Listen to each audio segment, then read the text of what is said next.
Maria Sharapova. Let's talk about it. In March, Maria Sharapova shocked everyone when she failed a drug test. Sharapova admitted to taking Meldonium, which is a banned substance for athletes. Meldonium is a drug that aids oxygen uptake and endurance. Unfortunately, it turns out that her admittance of taking the drug may have actually hurt her chances of avoiding a lengthy suspension. Meldonium was just added to the banned substance list by the World Anti-Doping Agency on January 1st of 2016. However, it turns out that there are still questions about how long the substance will remain in the body. Some athletes claim that they stopped taking the drug once the ban was put into place, but still failed their drug tests.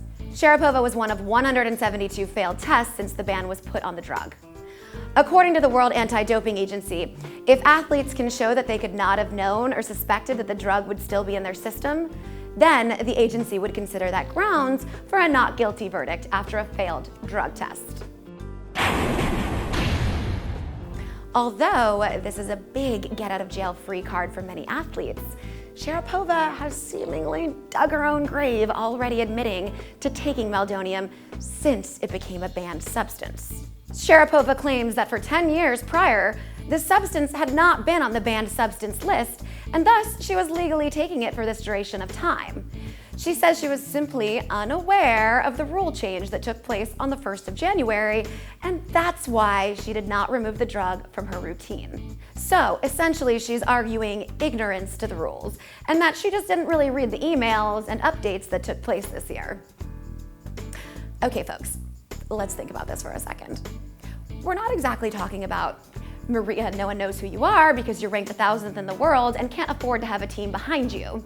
We're talking about Maria Sharapova, a highly recognized athlete and also one of the highest earning women athletes in general out there. Sharapova is by no means a one-woman show. She comes with a considerable team to help and support her. So, yeah, it sounds like somebody's getting, or probably has gotten, fired. You're fired. It just seems kind of absurd that not one single person on her substantial team of people read the emails and revised rules, and that absolutely everyone just on her team was not aware of this rule change. Really? I don't know. Tennis great John McEnroe also seems to agree that this is a bit hard to believe. He says it's possible, of course, but highly doubtful that not one of the 25 or 30 people that work for her or Maria herself had any idea that this rule had changed. Although he did come up with a pretty reasonable resolution when he said, if she comes back and doesn't grunt, no suspension. If she continues to grunt, 2 years.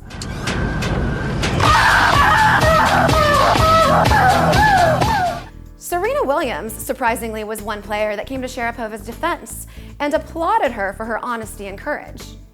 But then again, Sharapova has never really been much of an obstacle for Williams on the court anyways. So in a way, it's actually almost kind of flattering to Serena that even a player who's taking a potentially performance-enhancing drug still can't touch her dominance. I mean, let's be honest, Serena probably went home and brushed her shoulders off for this one. Feeling like a pimp, gon' brush your shoulders off. Ladies is pimps too, gon' brush your shoulders off. This crazy baby, don't forget that boy told you, kid.